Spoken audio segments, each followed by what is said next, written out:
Hey guys, my name is Kendrick, and welcome to ENFP Mail. Today I get to interview Elizabeth. So Elizabeth, welcome. How are you doing today? Good about you. Good. So yeah, I don't know if anyone here knows, but me and Elizabeth actually met each other in one of Dave's meetups in Seattle. So when I first met her in Seattle, Elizabeth said that she was an ENTP, but since getting officially typed by Dave and Shan, she actually came out as an ENFP. So first, Elizabeth, what you can you first tell us what's your exact op type, and then tell us how you felt and what you thought after you got the results back. Yeah. My exact op type is masculine, feminine, Ne-Fi or Nefi, and then it's consume, play, blast, sleep. So yeah, I think I'm trying to figure out the month I got officially typed. I think it was May that I got officially typed.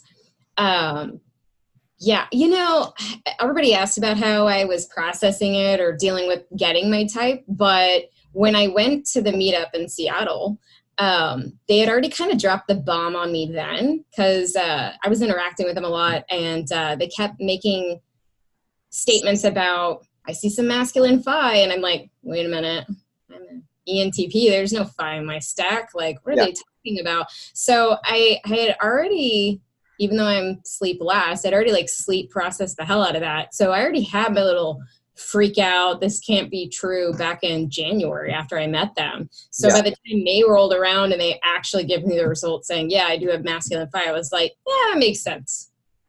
What kind of freak out did you have in January when they were kind of hinting that you have masculine FI? I believed them. I took their word for it. It was just a matter of well, my phi is really freaking masculine. I've struggled with feelings all of my life, and they've not been my friend. And so, the fact that most of the time I'm in denial that I have them, or when I do have them, they're very aggressive.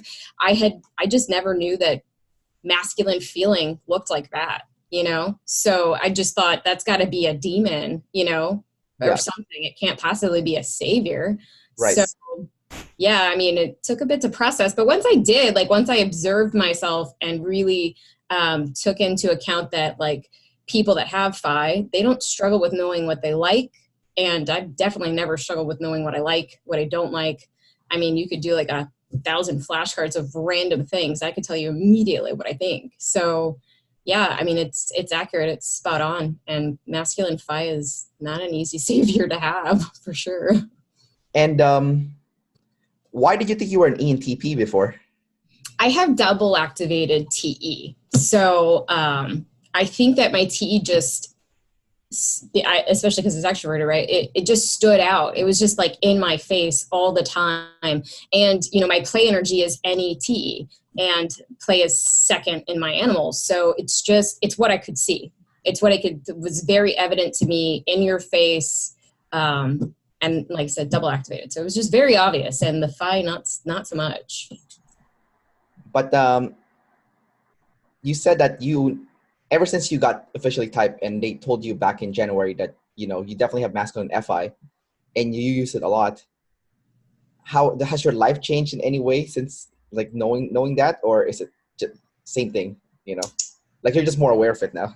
I'm more aware of it now, and it makes me not just more aware of myself, but aware of that other people don't always know what they like, that was mind-blowing for me. So if anything, I guess it made me have an epiphany more about other people, like my husband, for instance. He really needs my opinion on things. He's really uncertain when he goes to buy something. He needs a lot of input, and it kind of drives me crazy. I'm like, just decide for yourself, man. I don't get it. So it really just kind of lended itself to understanding him a bit better, and just other people in general when they don't know what they like, which I struggle comprehending, but now I'm getting the hang of that. As for myself, I guess it just, because it brought that to my conscious awareness, it's I don't know how improved, but it's definitely nice knowing. It's definitely nice being more aware of that that's there, and that whether I'm denying my feelings or not, they're definitely there, and I should probably get around to acknowledging them, do some sleep. Now, what is the type of your husband? Yes. I mean, he's such, I haven't been able, like, I would need somebody else's help, to be perfectly honest. I haven't been able to like pinpoint him. Me and Michelle in the group, we've gone back and forth, and I mean, we've kind of settled on, I definitely believe he's a lead TE, like that's for sure. And so I think he's TE-SI. I think he might be masculine TE, and I think it's feminine SI, because he cannot remember crap for crap. Like he can about certain stuff, but the rest of it, nope, forget it. But he sometimes has some EP qualities. It's weird, but so I definitely believe he's an ESTJ, but he's got some EP, So EP characteristics in there too. maybe he's a jumper ESTJ. Oh, yeah. His name, his NE is actually pretty good. It's pretty decent. It's not like it's obviously it's not as strong as mine. So it's hard to see NE in him for me, because he's usually so overwhelmed and annoyed by my NE. He's like, oh my God, just stop. This isn't even real. Yeah. So, like when I'm seeing patterns or I'm connecting dots, and he's like, that's not a thing. That's not real. And I'm like, but I see it. He's like, you do. Nobody else does. That's horrible. But I know, right? That's the worst thing. I think it's like the TE like comes in and it's like, no, let's be accurate. Or TESI, So I definitely think it's SI for him. Like his SI is strong. He's very routine, habitual, organized, punctual. I take back organized at work. At home, he's a hot mess, but. Okay, maybe, yeah, that sounds about right. TESI. So is he controlling then? Like, would you say? I'm starting to see that. Actually, no. I'm going to go ahead and say that he's worked on it though. Like, so I think he's controlling, but it's not about people. He's not. Sometimes it may seem that way, but I realize a lot of the control I perceive isn't actually, it's coming from inside me, is what I'm starting to see, that it's not really real. I think people are trying to control me all the time, and they're not. For Kevin, he does try to, I guess, to make us timely, to like keep us on schedule. Like right now, we're still trying to finish renovations on our house that we started on this is embarrassing, in November. We're trying to finish them before our birthday party that we're having for our son in its second week of August. And he's, like every day he's like, it'd be nice if you painted that trim, so it's not the kind of ESTJ control, like bringing down the hammer, maybe occasionally. I don't know. I don't think he's that controlling, but he does like to have things a certain way. He's very particular, for sure. Maybe he's an ISTJ. I don't know. I mean, I've contemplated that too, because it's not like you would see the SI, right? Like it really could be that, because he's pretty, because you can't see it, so you don't really know. Like I said, I definitely need, but he's got that EJ problem though, man. Like for sure he worries, not even worries. He's concerned about how he's perceived by the tribe for all the time. Maybe maybe it's the tribe above self kind of ISTJ, like the blast verse, like. Oh, that could be it for sure. Yeah, because you said he's not controlling with people; he's more controlling with things, right?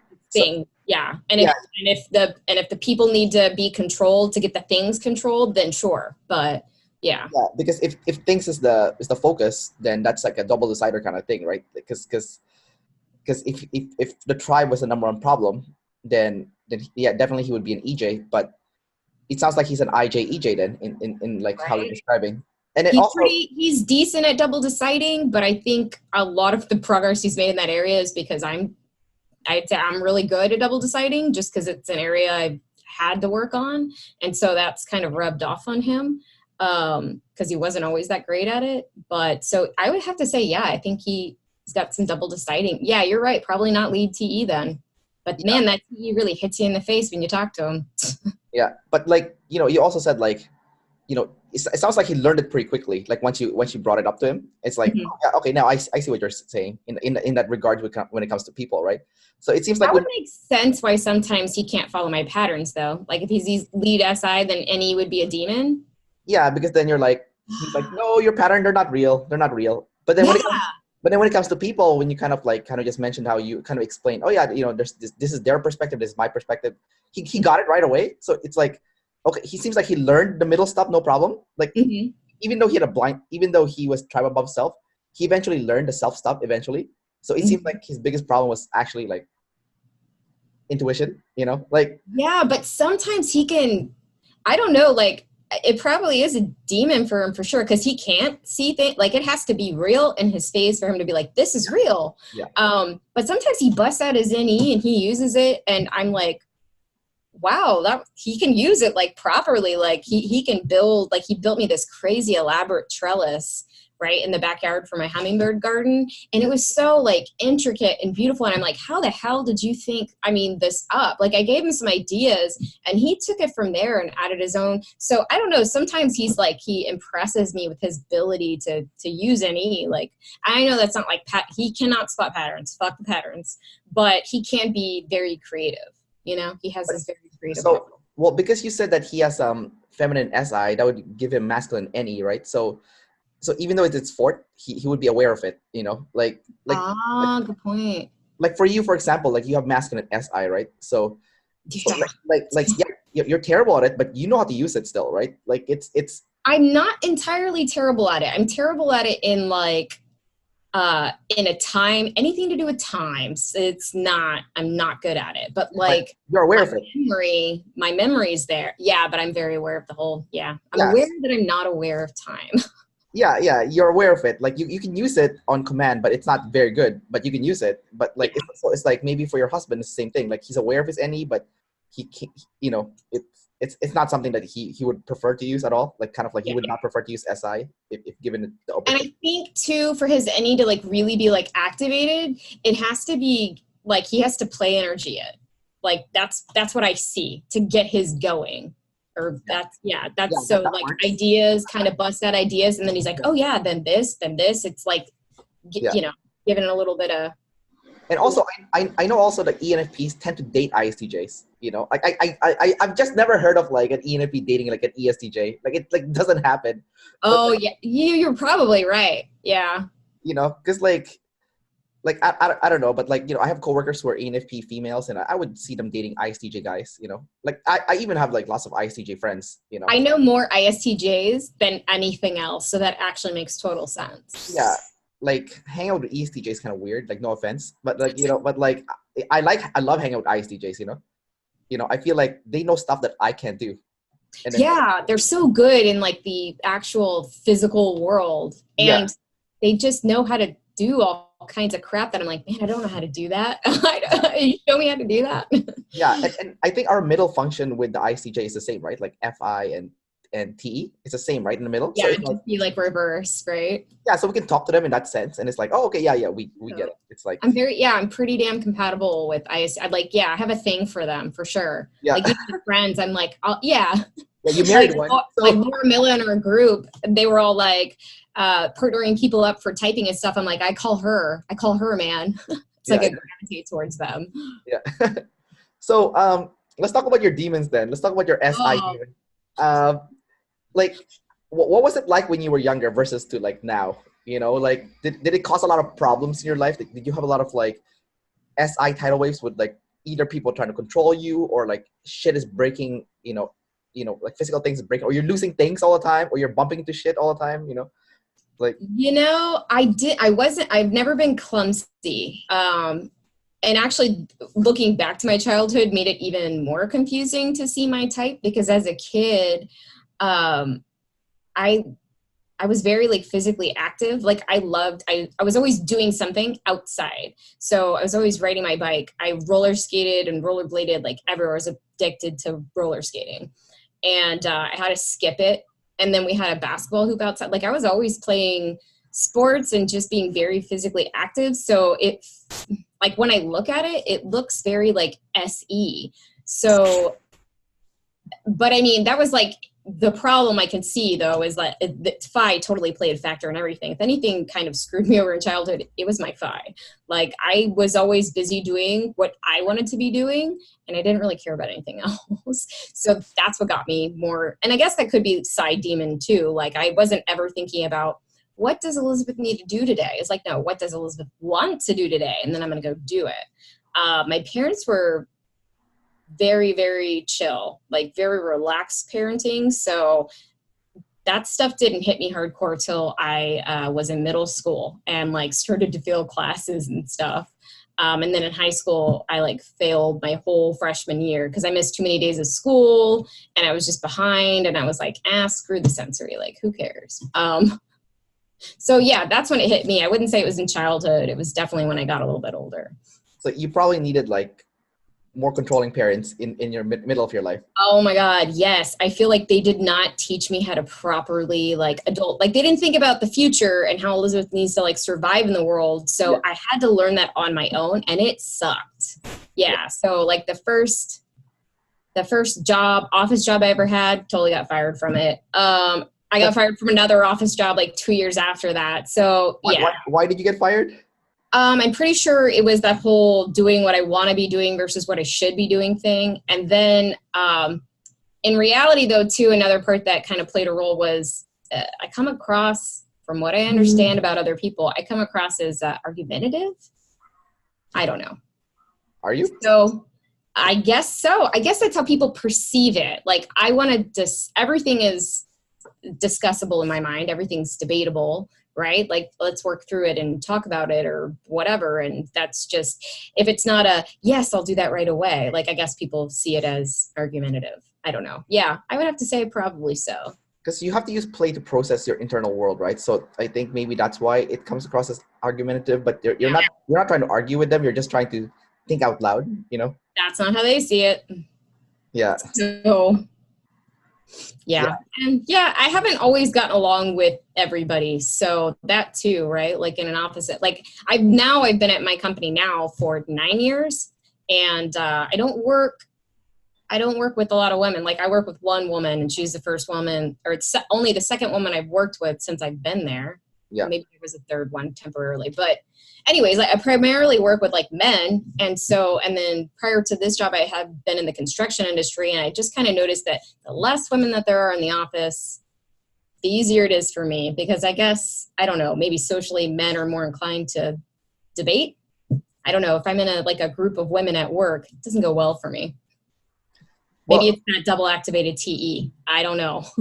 Well, it could be the double activated TE, but like from what I can tell, like again, I'm using very like anecdotes here. I'm fine with that. What's that? I said I'm fine with that. You said but like so because your sleep is last. The ENFP sleep is SF, right? So you're talking about like popular things, like cool things like let's say nails or makeup and all that stuff. Yeah. So because it's fourth, like you almost like neglect it. Like it's like you don't care too much about it. So like when you're talking to a lot of women, and a lot of women, I'm just saying again, assumption, they might have SF as a savior, and then you're like they can't relate to you. You can't relate to them. Then you just butt heads because you're like, let's be productive, let's get shit done. And then they're like, no, let's talk about our feelings and like make like how we look and then I don't know if that makes sense to you, but like. I could see it definitely playing a role in all of that. And then too, I think a big part of it was like the whole don't control me, bro. I mean, yeah. Let's talk about that then. Let's talk about like people trying to control you and how you react to that. I react with silent resistance until I'm not silent about it anymore. So it's kind of like they're pushing you, and then you blow up. Yeah. I mean, and I may or may not blow up. It may just stay as like pure resistance. But if they start getting aggressive or hostile towards me, they're gonna get a piece of my mind. Like this is horrible, but I just got into like an actual argument with my VP earlier this week. First time it's ever happened. I haven't argued with anybody at this company the whole 9 years I've been there. But him and I got pretty heated. It wasn't cute.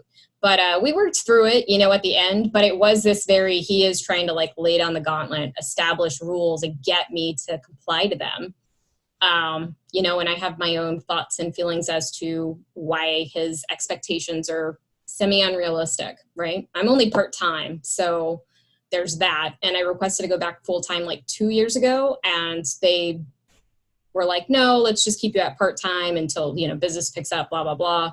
We haven't talked about it since, but they're trying to hold me to the expectations that they place on full-time employees. And I'm like, sorry, not going to happen. Not without you paying me. So that was like I said, heated conversation, which is interesting.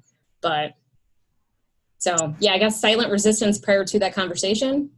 And then he's like trying to establish and reset rules and boundaries. I'm like, that doesn't really apply to me. You see, I'm a different type of employee. You're a part-time employee. Exactly. Different rules. Yeah.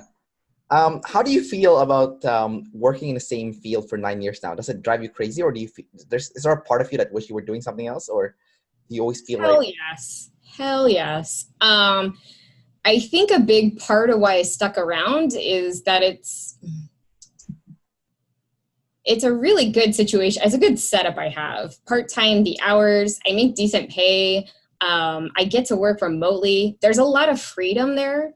Right. And every 2 years, I get to completely reinvent myself there. So there's still, even though I've been there 9 years and it's the same company, and I've dealt with a lot of crap there, it still gets a newness to it every few years that kind of rejuvenates me a bit. But yeah, then I do go back to the whole, all right, like I'm ready to move on or just do something different. But at this point, I think like I'm kind of scared to do something new because I've been there so long. I want to, and I know that it's coming. But at the same time, I'm kind of like proud of myself for sticking to something for the first time for like 9 years. Yeah. Right. I completely, I know what you're talking about. Yeah. Big pat on my back for sticking to something. Let's talk about fear, because you just mentioned fear, like fear of like changing careers because you've already been established in where you are right now. And, you do have a pretty good setup, which gives you freedom.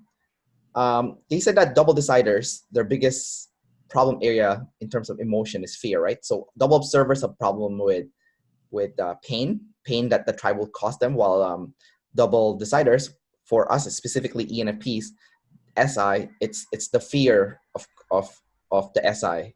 Mm-hmm.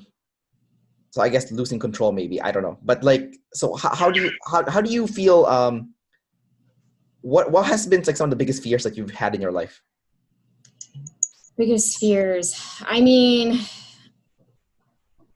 as crazy as it'll sound for like lead gathering and like liking new, like I sometimes will become scared of new, right? Like if it's tied to my FI, if I really care about it, then doing it becomes scary. Like I've actually like I've been working on it for like the last few years, but I hadn't actually like launched it. But I've been working on a business, and it's finally like coming together and everything's getting up off the ground. But like this time last year, even after getting like certification for it and being totally ready for it, I still put off all of that stuff for a year because I was scared to actually pursue something that I love and that I'm passionate about, because the whole, well, what if I fail, or what if I don't know what I'm doing, or what, and there's a lot of like fear of not knowing what I'm doing, and I guess not trusting my ability to figure it out. But I mean, you can't even begin to figure it out if you don't actually start. So there's that too. But those logical thoughts don't always follow if I'm trapped in fear mode. But yeah. So, I think it's easy for me to talk to you because we have the exact same animals, I think, and exact same functions. So, do you feel like, because I completely relate with you when you said I might not know what I'm doing, like, do you think that's coming from your feminine TE then? Like it's like TE is also part of like, planning and executing, right? So you might know what the plan of action is in your head, but you're like almost insecure to execute upon that plan. Oh, totally insecure about it. Yeah. totally insecure. It's like a lot of fear about not knowing how to do something, fear of not being able to figure it out, and then fear of, will people, and then maybe this isn't TE, I don't know, but like, will people actually find this useful? Will people actually use it? Will they like it? Will they buy it? Will they, so there's some tribe stuff in there too, like fear about, I don't know, that it's not going to work because people are going to think that's not useful or that's not helpful or, yeah. Well, that makes sense because it's also, like I said, it's feminine TE, right? So TE is Yeah. tribe. And if it's feminine, then it's more like unsure. So you're unsure if it's going to work for other people. So that you just define pretty much what TE is. Yeah. You know what? I completely relate to that because I have the exact same like insecurities too when it comes to business. Because I've had a business before and it failed. I had a fitness business where I went to people's houses and I trained them. And the thing that made it so difficult was like I had trouble either doing sales or doing the actual training of people. So I felt like I could only do one or the other. Like I couldn't have done both. Yeah. So, I don't know about you, but like, have you thought about like working with somebody as a partner, or have you? That's totally been like a huge thought in my head, but then I'm like exploring in my mind too, like who would even be interested? Like, so it's that whole TE insecurity thing. Like, would anybody actually be interested? Would they realize that we wouldn't be making any money at first? Like at this point, I'm negative money wise. Like I'm paying for other people's typings, of which is not cheap through MBTI. Yeah. So I mean, like I'm doing everything I can to get it up off the ground, but it's like I have a hard time seeing or believing that there would be another person out there that's equally obsessed or passionate about the same thing as me. And then it's just like, where do I find that person at? What is your business, by the way? It's on Facebook now. I have a Facebook page, and I'm going to be launching a website sometime in August. Yeah. It's Cognitive Correlations. I'm a MBTI certified practitioner. Okay. So since you like consuming, there's a book. Can you see it? Maybe Born to Build. Yeah, I can see that. Maybe you should take this test. So it's by Gallup. I don't know if you took your Strength Finder 2.0 test before. I have taken Strength Finder. Yeah. So it's the same company, and this is more for like entrepreneurs, where they kind of like tell you your 4 biggest business strength. Was one of your lowest sales? Because my absolute lowest was sales. What did you take? Did you take this test already? I didn't take the Born to Build. I took the Strength Finder, and literally my very last one, like it shows you the whole thing. The very last one was sales. I was like, damn, I'm screwed. There's a sales in the Strength Finder? There was. Yeah. I don't know if I took the actual official one. Like, okay. I'd have to pull my results because I saved them in OneNote. But yeah, like the absolute lowest of the low was sales. I was like, guess I shouldn't go into sales. So that doesn't sound very ENFP, sucking at sales. Well, that's why I think like taking the Strength Finder and that builder profile 10 test or Born to Build test is really good, because like just because you're an ENFP doesn't mean you're the same as another ENFP. Like you might still have like different skill sets. So I'll give you an example for like the result that I got when I took the Born to Build test. So my weakest skill was actually the one I've been focusing on this last few years. And then I realized that's why my business wasn't doing as well as I would have liked, is because I wasn't using my number one skill. I was using my weakest skill. And my weakest skill is independence, right? Like I'm not meant to work by myself. Like working by yourself, like where you have to do every single task. Yeah. It doesn't work for me. And that's why I'm trying to kind of like recommend, maybe you check out the test, because like maybe that's also something that you're weak at, like if you were an INTJ, I think maybe you have that in the top 4, maybe, because like I've seen a lot of INTJs have like a solo business and they run every single area of the business, but I've never seen an ENFP. Like it's hard to see an ENFP just like succeed in business by themselves, like if you look at Phil DeFranco, for example, like he has a team, right? And he's killing it on YouTube. And so like I'm not bad in sales. I actually have sales in my top 4 skills. So, oh, you do? Yeah, I'm really good. I'm really good at selling, actually. But but like for you, if sales not your best skill, then you probably have to like find a partner who's so good at selling. Yeah. like I know a lot of, I don't know if you know, have you done your Enneagram? Like, I'm all over the map on an Enneagram, but yeah, I've done that.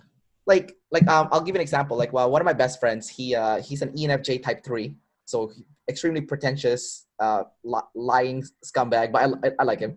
I love ENFJs. Yeah, I like him. We get along really well. We've been best friends since like a kid. But like, everyone knows he's a lying scumbag. But so he ended up he's now engaged to marry an INFP fashion designer, and it just works like magic because he's the kind of person that would like oversell something to someone, and like usually the product does not deliver because he just like really overhyped it. Oh no. But like his fiance that he started a business with used to be the former lead designer of Lululemon. And oh wow, I'm wearing Lululemon. I love Lululemon. Yeah, and she probably designed whatever you're wearing, and she probably. But like she's so good at it that like everything that he over delivers actually delivers. So because of her. Yeah, because of her, and she's always paranoid. It's like, why are you doing that? Why are you overselling? And he's like, it's too late. I already sold it. You got to make it work. You got to make it work now. And she does. So like, he sounds like he came from my company. So like, and it's like the perfect synergy, like I just see them. They just made $1 million last year in net profit. That's crazy. Wow. It's ridiculous how much money they're making. And I'm like, oh my God. So that's the power of synergy, right? So Hell like, yeah. So like when I read that book and then like, and I was looking at myself, I'm like, oh my God, I was being this selfish asshole this whole time, trying to work by myself, thinking like, I don't need anyone. I can do it by myself. I don't want to share my profit with anyone. Like, I'm totally fine with sharing profits. I have a hard time seeing who the hell would be interested in doing what I'm doing, like that's the part that I struggle to see. It's like, who would want to do this? Why don't you find someone in op? Because like, there's so many. I know, right? It's like right in front of you, right? Like the whole like tribe is there. And yeah, but then I have to actually like put it out there and say it and like be vulnerable. That's an area I'm still working on. I'm not great. I'm great at being vulnerable if like, I don't know, if it helps somebody, right? But if being vulnerable for the sake of like helping myself, like I can't do it. I think I'm the exact polar opposite of an Enneagram type 3 because it's so the opposite. Like I can't you can't oversell it. I can't, you know what I mean? I don't want to I don't know. And I don't like asking for help. I don't know. Maybe you're type 7. I don't know. Like, I think, like deep down, like I definitely can connect to the type 4 deep down. Like, I think that's definitely Phi, like for me, the 4. But I can be like, whenever I've typed on there, like taking the actual assessments online, they always dump me in 5 or 7 or 8, like one of those. So I don't know. Because you don't come across as a 4 with me, just because like. No, that's very well tucked away. Because like, you don't try to act like you're special, you're different. You don't try to like be an, Yeah, I don't think it's really about that. I think like what I connect to with the type 4 is like that deep well of just like feeling. And I used to write a lot too, poetry and stuff like that. I mean, I've kind of gotten away from it, but I mean, just, like that side's there. I'm not always as in touch with it as I probably could be, but it's definitely there. And too, like when people have really, really hurt me, not that they really ever find out about it ever. Like I said, nobody ever sees that side, but it's definitely there. I can see it now, I'll turn into like, I'm like not a victim, but I mean, I'll sulk internally about stuff. I'm not proud sharing any of this either. So there's that. But I see it. It's there. I wouldn't say that that's the most prominent part of who I am, though. It's probably externally, I don't think it's anything anybody sees, but. Yeah. Well, I don't think there's anything. I mean, have you read Brene Brown's materials? Like talking about vulnerability? I have. I love her. And that's why I say it's an area I'm working on. It's really, really hard for me to like open up. I think it's like opening up directly to people that have hurt me. That's my biggest thing. But I have worked on just randomly sharing about myself and being vulnerable more and more. And it's super easy to do in ops, like in our group. It's so easy to do there. So And it's all of her research. I can see that it's true because I feel probably more connected now in a group than I have in several years. So I'd say that it's spot on. You can't feel connected if you're not actually sharing parts of yourself. Then that seems like the best place for you to even have more vulnerability, because you already feel connected to the group. No, I'm too scared. No. I can't do it. But then this is what you need to move your business forward, right? Like this like you know this, right? Like, you know. I hate this conversation, by the way. I hate it. What's that? I said I hate this conversation. By the way. I hate it. Yeah, because it's true. You know, this is what you need to do. Like it's all obvious. Like I honestly believe your partner is in that Facebook group somewhere. Like you just have to make that one post that, you know, usually like that step that you need to take, it's the hardest one to take, you know. It's like it's the one that makes you feel so uncomfortable, like maybe you want to hide in your room, close all the lights and cry, you know. Like it's just so painful, right? But you know this is like the right thing, like taking that big leap, right? It's like into like into the darkness, into the unknown, right? That's like honestly, I haven't had this conversation. Like, I don't think I've told anybody about it for them to even shove me in the right direction and realize, you know what I mean? But it has been a thought in my head. I have realized I'm better paired with somebody because then I feel like it's really, I have to have this feeling that I'm doing for others. And it helps with accountability too, if there'd be a partner involved in it. So then it's not just about everybody else in the client base and helping them. It'd be about helping my partner too and not letting them down, not disappointing them. So for me, it's like twofold. Accountability is a big part of it. Why don't you like schedule like, I don't know, 10 conversations with like 10 op people? Like you can even cheat, right? Because you already know, you probably have a guess already who you probably work best with. It's probably like an INTJ or an INFJ. Like that's, you know, it's probably, or even ISTJ, you know, just like talk to a bunch of them. Like even in op, like when I talk to a bunch of interviews in op, like I already kind of like feel like, okay, I know exactly, like if I start a business where I need to hire employees or I need to have a partner, after I did this like YouTube series, I know exactly who I need to hire now or to partner up with, just because like I'm like, oh my God, I have chemistry with this kind of person, you know? Yeah. I mean, I guess it's a little like, I know the people that I get along with the best. Yeah.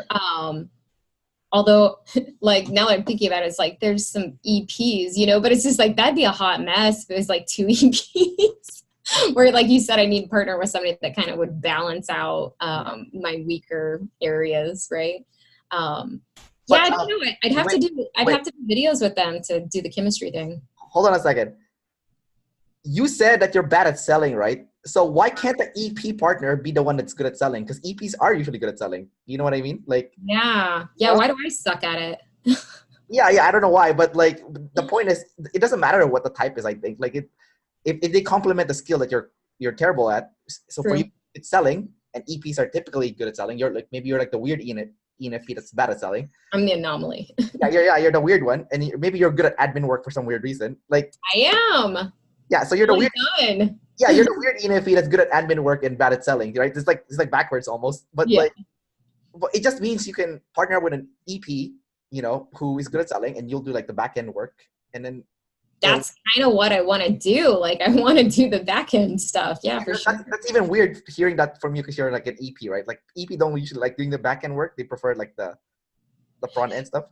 I want to do the back end because then you can hide there. You don't have to put yourself out there. You don't have to be vulnerable. No, I'll just be over here. And, you know, you have to find those things that you're doing then too to be fulfilling. Yeah. In and of itself, because that's kind of the extent of it. Like people are going to see it and maybe they'll visually appreciate it, but like nobody's ever going to be like, you're so great at doing back end work. Like that's not so. What is fulfilling for you? Getting to build things in a creative way from scratch. So like, I love templates. I love designing stuff. Even putting together the cognitive correlation stuff has been fun for me. Like I'm figuring out all kinds of stuff in Adobe. Like I I did the subscription for it. And so far it's been really freaking cool learning. Like I know AutoCAD, and I can I'm getting to see the connections between AutoCAD and this other design world that I haven't been a part of. Yeah. And so that's been a lot of fun. And two, it's all kind of connected to like photo editing. Like I can kind of see how it's like a smashing of everything. It's pretty neat. So getting to be creative is the answer on that one. Just a side note here. You said you like photo and stuff, like visual stuff, like, but you're MF, right? You're auditory. Yeah. So you agree with that? Like you're auditory? Yes, absolutely. I agree with that. I think that's probably like out of everything, that's something I noticed the most prominently, because when I first got my typing, I was like, I'm audio. Like I can't remember a nice chunk of the crap that people say. When I was doing school, like I did online stuff because in class I couldn't remember the crap that was being taught. Like I take so many notes, and that I would be behind on processing what they were actually saying. It was a problem. So I'm like, I can't possibly be audio, but I am. So the few examples that I can think of for that off the top of my head are like, I could be cooking dinner and my husband is in the living room watching TV, and I can't see the TV, and he has a show on and I don't even realize it, but I call it listen watching. I'm always listen watching.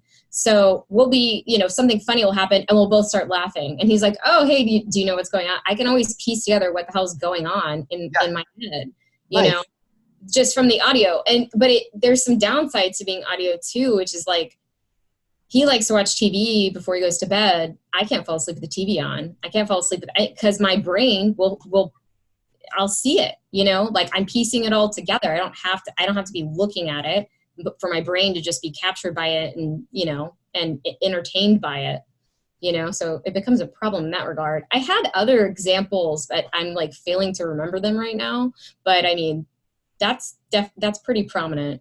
Audio is a big one for me. So your audio, I'm remembering other stuff now, but it's kind of it's really TMI, so I won't share too much. But audio is definitely a big part of, I'll just say it, the sexual realm. Huge part of that. So not visual at all, audio all the way. Gotcha. And then what about kinesthetic then? Because you're audio kinesthetic, right? So are you? Yes, audio kinesthetic. I think. Is that where the sports came in when you were younger? Like you like basketball and like. Possibly. Like I hadn't pieced that part together quite yet. The only time that I really notice kinesthetic, first it's in that realm I just talked about. That one big time. In that. But also in memories, like it sounds weird, but like when I remember things, I remember like impressions of them and how I physically felt in that moment. It's really weird. I don't know how to really explain it, but it's like I remember a certain sensation in my body, and then I can piece together a memory from that. It doesn't always take place that way, but yeah. I get exactly what you're talking about. Oh, okay, good, because I don't think I did it justice describing it at all. Yeah, no, it's very abstract what you said. So I mean, I get it, but like I don't know, I think if the person was watching this sensory, it would be kind of like, they're like, huh, what the hell is she talking about? Yeah, exactly. That's what they would say. But like I know what you're saying, but like you notice the weight of things, right? Like I know, like if my son comes and sits on my lap and he starts talking about something, it's not like I'm super consciously aware of it, but later if I piece back together a memory, I'll remember, oh, he came and sat on my lap. Not because I visually saw him come do it, because I felt it. You know what I mean? I think it's also the vibe too. Like when you're near someone and then like there's like a specific vibe that you feel, it's like a feeling, but it's like, you can. Yeah, impressions can get a bit tricky. Yeah. Like a vibe. Yeah, the vibe. I think like it's almost like the vibe is like a specific flavor. Like like this person feels like this. Like this is their vibe. Sensations. Yeah. Yeah. Exactly. Yeah. Yeah, it's a comfort thing. I don't know. So do you go in a massive swing when it comes to introversion and extroversion? So like 1 minute, maybe you'll be like quiet and just like watching stuff quietly in a corner, or taking a nap maybe because you've over exerted yourself and you're out of energy, you just pass out. and then suddenly you go, play blast, super extrovert, and you like, yeah, all those people. Yeah, definitely. And it's funny too, like, so it kind of confuses me at times because it's like, I know that I'm consume play, but sometimes I resist playing. Like, just straight up, I don't want to. I don't have the energy for it. And like, I'll avoid it until I'm forced to do it. And then when I'm forced to do it, I'm like, this is a lot of fun. Why was I putting this off? Why did I avoid this? I'll be on the other end of it. Like, I have so much energy. Oh my God. Like, people we're having fun and they're feeding me energy and I'm loving it. But then I'll be exhausted on the other end of it and dread doing it again because I was so exhausted.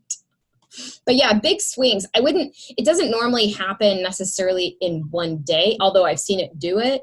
I'll typically kind of go in and out of like modes where it'll be like 2 weeks of just total freaking isolation. No, I'm trying to get stuff done. And then I'll, get all crazy and interact on Facebook a lot and, calling people, which I don't like talking on the phone. But yeah, just like needing, ready to socialize, I guess. You'll blow up all of a sudden. Yeah. You'll become the biggest introvert and then the biggest extrovert and then the biggest introvert again. And it's like swinging back and forth. Yeah. I think it's confusing to other people too. Cause like sometimes I'll still, like my family get together, they've gotten together a lot in this last year. And sometimes I can't pull out of just feeling tired and drained. And I feel like just kind of like fog brain, like I'm just tired, like I don't want to be there, but I feel obligated, so I go. And then the whole time, because I can't fake that I'm energized when I'm not, they'll be like, are you okay? Like, I'm like, I'm fine, I'm just tired. It's like nobody ever believes me. I guess, I don't know, maybe I have resting bitch face or whatever, but I'm just like out of it. And if I show up and I'm not ready to play, they all think something's wrong with me. I'm like, I'm sorry. Well, I think because like when you go to so like let's say you're exhausted and you go to one of those family events or whatever, you're basically on sleep mode, right? Because you're exhausted. Yeah. You don't really want to socialize. You're okay with just sitting there doing nothing, right? Yes. Yeah. I'm willing to not be the entertainment for once. Yeah. So when you go to sleep mode, your FI is masculine, your SI is masculine. Therefore, you're double masculine sleep. So when you go to sleep mode, don't mess with my mode. I'm not coming out of it. Well, you're not you're not you're not coming out of it. B, you also look like, like a mean bitch, like I probably do. Yeah, no, that's true. Like not on purpose. No, not on purpose. It's just all natural. It's like when you're quiet and you're not talking and you're sleep processing.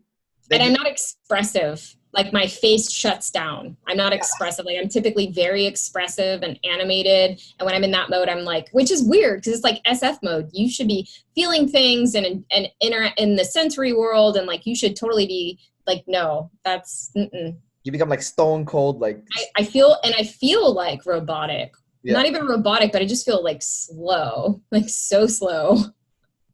I had a discussion with an INFP friend about this. So, a lot of INFPs are usually amazing writers, right? Like, Lord of the Rings. Yeah, they did a video about that, right? Yeah, George R.R. Martin with the Game of Thrones, or even, what's the other one? Harry Potter, Oh, okay, yeah. They're all written by INFPs, right? So if you look, if INFPs and ENFPs, we have the same kind of like sleep, which is SF, which is cool. So what I noticed is like when you go to sleep mode, that's when you can produce cool stuff, like all those writers, their writing piece, their stories, they were the ones that was the most captivating, right? Yeah. So I feel like, someone with sleep as SF, I think you have to kind of go internally to create something that's cool, like kind of like for you, you're creating templates or you're creating like writing a story because you said writing or making a video, like it's all internal, right? So you can create the cool stuff, but it's internal. It's not like when I used to write though, like I would definitely say that was me trying to process like feelings and stuff when I was younger and even in my early 20s, like, but it's funny that you're saying that because as you're saying that, I'm piecing together like all of the stuff that I wrote about was like aggressive, like definitely double masculine type stuff, like dark, dark, masculine, aggressive stuff. So it wasn't anything like I couldn't have written Harry Potter, I'll say that much, but I'd write something that would emotionally move other people, like, oh shit, that would suck. Those feelings. Would it still be entertaining? That's the question. It doesn't matter if it's dark or True. Yeah, you know, like yeah, it would be some dark. I would think it would be darker stuff, like for sure, like some kind of drama, something if I wrote it. Yeah, but even though it's like really messed up and dark, yeah, it would be. I would think it would be still captivating. Like it's so messed up that you can't stop looking, right? Like that's kind of like what SF is, right? Like pretty much, I think the best way to sum up what SF is attention. You know, like it's like whatever you come up with SF, that's gonna captivate so much attention. Like you cannot unlook. You know. Interesting. You know, like about that. I'm gonna be looking for that now. You know, like for example, like Gary Vaynerchuk, what is he selling? He's selling attention, right? You know, and yeah, he gets a lot of attention. That's very SF, right? It's like he's very entertaining though too. yeah, like he's using a lot of like, I don't know, SF cool, you could say. Like, yeah, and he is, because his play is SF, right? You know, you know, like ENFJ, they have FE first, and then he's a jumper, so SE. So SF, that's SF, right? And then you cannot not look at him. Like he's commanding the attention, right? Yeah. So for you, your SF would come from the internal world. So in your case, double masculine. So it's very pushy, aggressive, dark, you know. Dark. But I'm pretty sure if you create a piece from your SF world and you launch it in the world and people like read that stuff, they're gonna be like, I cannot unlock. Yeah. Something like that. You know, like it's just so messed up that I cannot unlock. Like, what the fuck is this? You know, like, you know? I bet you there's a lot of like double masculine SF, like hardcore death metal people. Like I'm betting, because like some of their music very similar, like you know, that kind of stuff. So yeah, it's like that. like Eminem's music is very aggressive, right? And it's like, oh god, yeah, I love it so much, right? Like my internal world just like eats that up. I'm like, yeah, my FI is like, yes, yeah. You know, like I'm just listening to them. Like, it's so aggressive, but I'm like, yeah, love it. You know, it's so, yeah. Is your SI masculine too? Yeah, we have the exact same. Oh, okay. I didn't realize that it went down to that. Oh, okay, awesome. Wow. All right. So you know how difficult it is to have like double masculine internal world and like double feminine. Like, I don't know. I feel like I have like this thing where I feel like I'm not. I don't know that I am myself, but at the same time, like there's a part of me that's like just not seen by most people most of the time. I don't know, like, and then I feel like there's a swing in that arena too, like between double feminine and double masculine. Like, do you experience anything like that? Like, did you ever watch the typing video for Phil DeFranco? Yeah. And how they talked about like that he would have a big swing between the double feminine, double masculine. And they said something like statistically, a lot of people that have to deal with that were like alcoholics or had drug. I was like, man, I could see like how you could have problems with it, because it's hard. Like your internal world is like wants to punch, you know, or I don't know. And then it's just such a swing between being movable outwardly, but inside not moving. I think you need to have like an outlet for it, because like, you know, we have a double feminine play, right? So when it comes to play, we're almost like submissive, go with the flow with the tribe. Like when they say one thing, we can kind of like use that as like as a funny punchline. And it's like, you know, it's like the play is very like feminine. So people might think, oh, we're very submissive, maybe very, you know, go with the flow. But like deep down, not. No, like when I'll give you an example. Like when I go to work, let's say my ENTJ boss is trying to get me on board with something she's doing, right? I'll agree with it, mainly because I want her to back off and leave me alone. Inside, I'm thinking to myself, you know, like, you know, fuck this shit. I hate all this work. This is a really dumb idea, but we'll do it once. Yeah, like sometimes she'll be like telling me her idea and like trying to solve the problem. So I work in the fitness industry, and my manager, my ENTJ manager, she just got hired for this position. So we had an ENFP boss before who was a double decider, but then now she's the ENTJ boss. And ever since she came on board, we had like I don't know, like so many people quit, right? Oh. So she thinks there's something wrong with how things are running in the facility. She doesn't see that it's her. Yeah, it's her. She's the problem, right? Like I personally get along with her. I love ENTJs. They know how to get shit done, but they usually don't make friends in the process. That's just the reality of that. Well, I think it's the communication, like it's lacking. Like she's blind to just one side, right? So she thinks she knows what's good for the tribe. You know, like Dave and Shan, like I think in one of our older videos, they said a lot of ENTJs or EJs in general will like try to help you, and then they feel like, okay, now give me something back, just like give me some validation back, because I just help you, right? And then usually the typical Give me response, my cookie. right? And usually the typical response that people will have is like, but I didn't ask for your help. Like I didn't want your help. Like if I want your help, I would ask you. I didn't ask for this help. I'm not going to give you anything in return because that's not what I wanted. You know, so they're so disconnected from the internal world that they don't see kind of like what people would like, because they don't even know what they like, you know, for the most part. Oh, so, yeah. you know, like double-deciders have like a pretty good balance with this stuff, right? Yeah. So, but then the weird thing that I noticed is that usually bosses are usually IPs or EJs. So then, you know, the best bosses are definitely IJs and EPs because they're double-deciders. So they see everyone's point of view, right? Yeah. You know, but EPs don't want to be the boss because it's too much. They don't want to be the boss because they don't want to control people because they don't want to be controlled. Yeah, they don't want to control people, and B, there's too much responsibility. You know, it's too much commitment. Yeah. Like it's just like we don't need the validation because we don't really need it. I mean, like validation's nice, but like I don't live and breathe that need for validation. I don't. Yeah, if you get it, sure. Thanks, man. It was great. Yeah, but like I'm not like milking for it, right? Yeah. You know, like IJs are the same way, right? They're like, you give them the validation, sure, that's fantastic. Anyways, back to, you know, building my shit for like us, or yeah, back to getting our freedom, you know, whatever. Like it's the same thing. But like so but for me though, in terms of like an outlet, I have a travel blog, right? So I oftentimes write my feelings onto my blog, and sometimes I feel like insecure putting out the content because I'm like, oh, this is really like this is really how I feel inside, you know, like this is my identity. You know, people would judge me for who I am, and they do actually. I get attacked, right?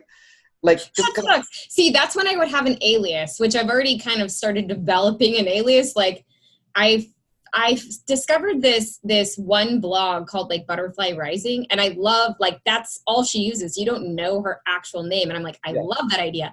I would totally put my poetry out there, like my content out there, if it wasn't in any way tied to me, my identity, and people can attack the shit out of it. As long as I don't know it's me, I'm cool. So I get what you're saying, and when I was a kid, I did that, like what you're saying right now. I used to do that. I used to have like a fake identity, and I would just like write my content, and it would definitely get a lot of attention. Like when I was a kid, I used to go to like different chats and tell people I'm Moses and the world's ending, and you know, come or like, and I just really stupid bullshit. But anyways, like that's funny. Yeah, like I would tell people I'm Noah. I'm the new coming of Noah. I have an arc that I built. If you ever get roasted, this is getting brought up. What's that? Oh, it's fine. If you ever get roasted, this is getting brought up. Yeah, like I used to like say so much bullshit. Like I have an arc. I'm only taking two of each animal. So they're like stupid. You're like, who the fuck is this guy? Who's this guy on the internet? But so when I started my travel blog, and I would put like this internal feelings that I have onto the blog, and people would roast me, I would get upset. Like truthfully, I would be upset. Like That wasn't a willing roast, though. You did not go into that willingly. That was just trolling people on the. You know, they were just trolling you. They were just being assholes. That's not fun. Yeah, and my girlfriend, who's also an ENFP, would like sometimes walk by me, and I look so intense because I'm like typing stuff like on the computer. She's like, "Are you fighting on the people on the internet again?" I'm like, I used to fight people on the internet all the time in my early 20s. I think that's how I became so good at debating. Honestly. Right. Anyways, but you know what I realized, that the people who attack me, they're just projecting their fears, their demons. You know, like this one lady, I still vividly remember one lady who attacked me because I made a post about my dreams to visit every country in the world, right? And that's awesome. Mine's something similar, but I'll probably never do it. It's okay. I mean, everyone has their thing. So there's 193 countries around the world. And I wanted to visit. I've already been to 82 of them. That's awesome. So, wow. But there's a downside to pursuing this kind of dream, which is I'm always broke. Like I'm using my money to pay for traveling and stuff. So one lady attacked me, right? She's like, "You're being irresponsible. At your age, you should already be tied down, married, have kids. You know, working 9 to 5. You know, when you go to vacation, it should just What is she doing on your travel blog, judging you for traveling? I'd be like, fuck off. Yeah, and she's like, when you go on vacation, it should just be 2 weeks, and it should be to like just safe places in the world. And like, she's really like trying to like tell me the rules for like how you should live your life and how. TSI much? Yeah. So I don't know if it's T or FE, but she's kind of like lecturing me. Oh, it could be FE. You're right. Yeah. Yeah, lecturing me on like what you should be doing with your life. Like this is how the society works, and because this is how society works, this is how you need to adhere to society in order for you to be a responsible adult and to be what do you call it, and not worry other people that you're going to all these extreme places, and also at the same time make a living so that you can be contributing to society, Yeah. and also. And so I was sitting there, I was reading it. At first I was upset, right? But then when I got a chance, so the good thing about doing this kind of stuff, by the way, is like after like the smoke is cleared and you're finished being upset, sad, pissed off, angry. You gotta move to your other decider. Yeah, once a cloud has been cleared and you can think normally again, then that's kind of like you get like a lot of aha moments there. And I was yeah. And I was like, huh. This isn't my shit. Like this woman has a lot of fears. She's scared of doing this kind of stuff. Therefore, she thinks people shouldn't be doing this kind of thing. I get what she's saying when it comes to the discipline stuff. Like you shouldn't be blowing all your money to travel. I get that part, and I'm actually gonna take her advice on that because I think it's actually a legitimate advice. Mm-hmm. So before I was trying to gun it to all 193 countries in the next 4 years, right? Mm-hmm. But then after I got my feelings hurt by that woman. And I got a chance to think about it. It's like, okay, I know where she's coming from. So I'll take the good side of that advice, which is like, okay, I can still see all the countries in the world, but I don't need to see it in the next 4 years. I can wait. Let's say, yeah, like you can be a bit more realistic or span it out a bit more so that's more forward. I think that's such a double decider thing that you're talking about right now. Like the ability to like be offended. Okay, I'm past that, and take the little nugget of good advice that was actually there and dismissing the other crap, right? That's such a double decider thing. Yeah. Right, exactly. So like, it's like, yes, I can still see all the countries in the world. Maybe I'll take 10 or 20 years to do it. Fine. Okay. I get what you're saying. I'll do that. But I'm not going to go to all the countries in the world because that would be betraying myself. That would be betraying my FI, and there's nothing worse, I think, for someone like us with FI to ever betray that FI. So, and whatever it takes, we will fight for that dream, So we'll take the realistic advice, but we're not going to give up on that FI. Even if we come across as weird, even if it's against what society deems as socially acceptable, we'll fight for that. So I want you to tell me a story where you're doing something similar to like you're fighting. I don't think I've actually actively fought for like my FI dream, but I mean, I definitely want it. And I definitely don't care what other people think about it. Right. And it's definitely anti-society too. I think that's just how that shit ends up going. What is it then? It's control. That's what it is. It's like some capitalist societal belief that we all have to go to work at 8 a.m. and leave at 5 p.m. And that if you don't, you're not a grown up. Like, who made these fucking rules? Like, I don't want that. Like, do I have that right now? Like, yeah, I kind of do. I'm kind of doing what society expects of me to an extent. Do I want to be doing that? Fuck no. And then too, like, I kind of just get irritated when I start playing it all back in my brain, like all of these decisions in life that just society makes kind of for you. You make them, but you're just kind of doing what everybody else is doing until like you wake up one day and think for yourself and you're like, man, it's like, God, like I bought a house, right? Because that's what you get married, you buy a house, you have a kid. Right. So I did all of that. And then like, I don't know, it was like, I actually don't want this big of a house. It's not a big house either. It's like 1,750 square feet, right? But I don't even want this big of a house. Like, you pay a big mortgage, you have to pay to keep it cool. I'm in Texas. You have all these bills that come with it that you're just stuck with because now you're a homeowner. It's like, I don't even need all the shit that's in my house filling it up. So like, my dream is like off-grid, tiny home that like literally frees me up so much financially that I can pursue fucking anything. And I'm not limited by some huge ass mortgage. Like, I get that I subscribed to the society's rules and lifestyle and all of that. I did it, right? And now I'm like, all right, now I want away from it. Like, so, but my husband hates the idea. He wants a bigger house. I want a tiny home, we'll see what happens in the end. But like, I definitely want a lifestyle that can just create even more freedom for me. Like, you can move a tiny home. That's incredible freedom. You don't have to pay the bills to cool it. Like, it's much easier to cool it off.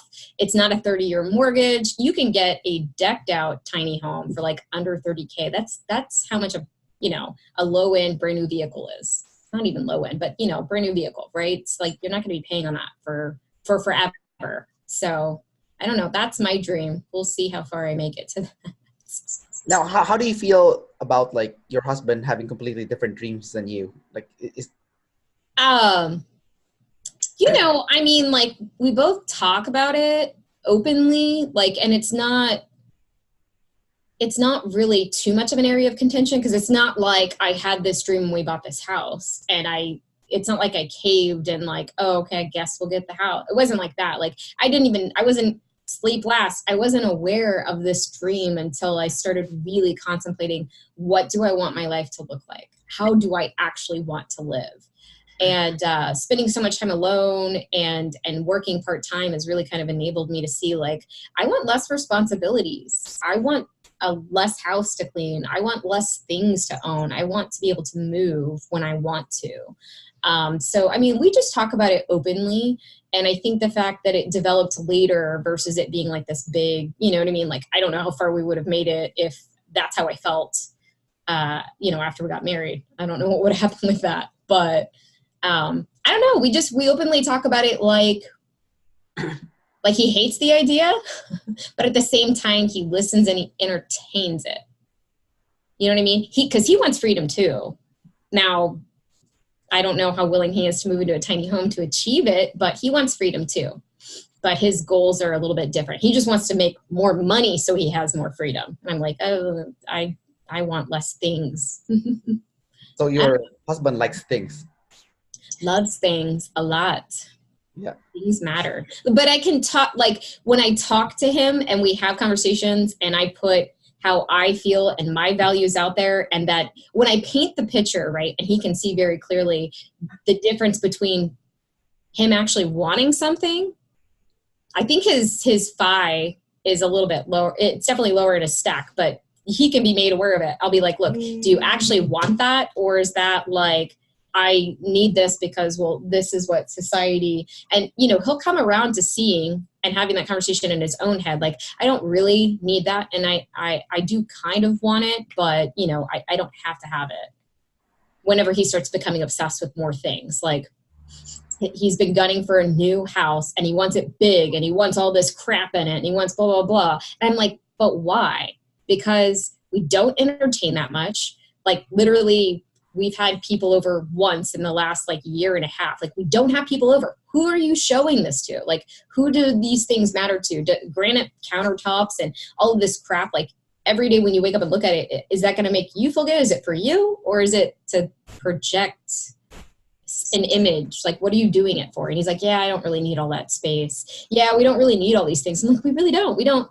I got him to, we used to have a dining room, right, with a dining room table. Yeah. And I did, like, we had it because that's the dining room. That's where you put the table. Well, I had him abandon the whole thing, right? Like, talked him into, like, let's just get rid of our table. Do we ever use it? He's like, no. I was like, we use it like once a year, and the rest of the year I put crafts on there. I was like sewing on the table and all kinds of stuff. It just gets cluttered. And he's like, yeah, we don't need the dining room to have a dining room table. We don't need a table to eat at. We have this other one and we don't even use that. That's just for form, like a formal whatever.